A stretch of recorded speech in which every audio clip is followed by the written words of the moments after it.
So we're at some woodland ponds. We're gonna do some pond dipping and hopefully we can find some unique animals. So it's a little bit cold. I'm gonna throw on my jacket and hop into the pond.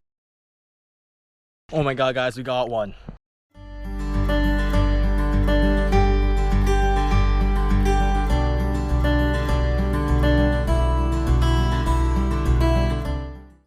Alright, how's everyone doing? So we are out in the middle of the woods and behind me are forest ponds or woodland ponds, and it's basically the main body of water. It flows into these forests and then it just makes these tiny bodies of water. So I was pond dipping and then I stumbled upon a little patch of water and I got these dudes. These are, I'm not sure what, maybe a salamander or newt, but I got 4 of them. But you can tell they have gills, so that means they're mostly aquatic. They can come out of the water for a little bit, but they'll usually stay under the water, feeding on small aquatic insects, the vegetation. So how I found these was I used the net and I was just scooping up all the leaves, because what they do is when they see a predator, they will dart straight down into the leaves and start hiding from anything that's a potential threat. And now what may want to eat these guys ranges from the smallest water beetle to maybe like a bird, sometimes raccoons, snakes. They have a lot of predators, so that's why they have to have a good technique of defense or a good technique of avoiding detection from predators. Now if you look at them, they almost resemble salamander. You can tell this one right here, it's basically a salamander.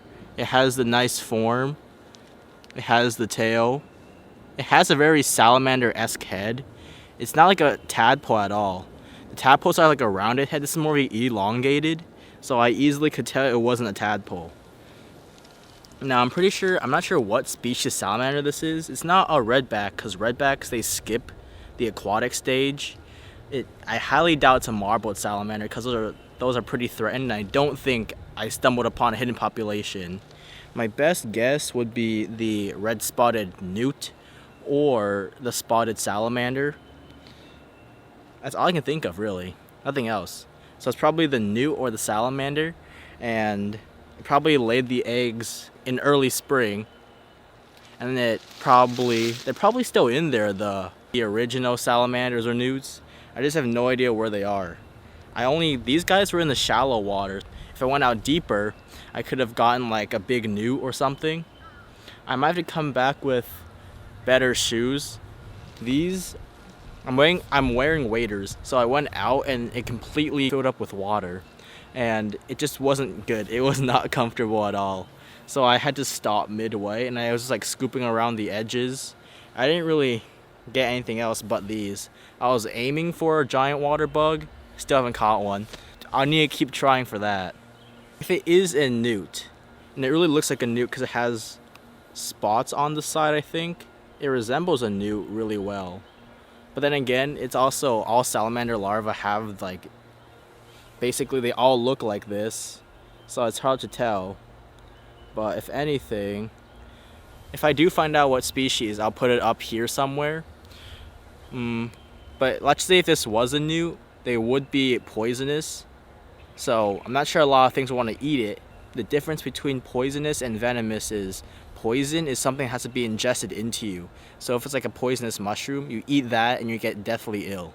If it's a poisonous salamander, you eat that, and it's like you eat that and then the predator will most likely get very sick. If it was venom, it would have to be injected into you, like a rattlesnake. That's venomous because it's biting into you.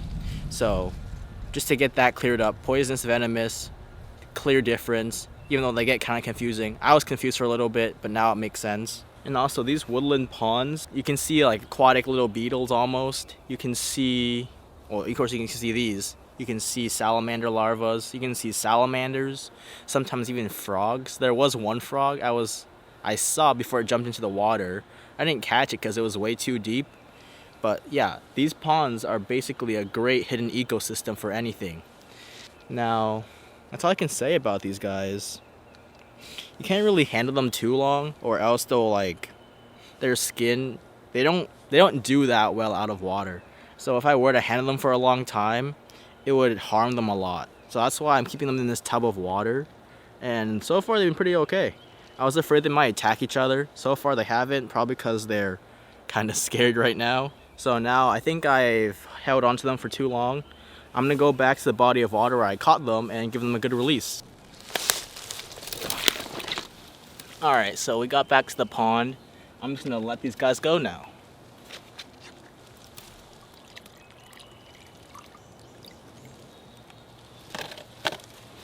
Alright, so at least we got something. Now let's get out of these woods. Alright, hope you guys enjoyed the video. It was just amazing to find marble salamander larvae. And remember, if I can find something like these larvae, imagine what you can find near you. And just don't pollute these waterways.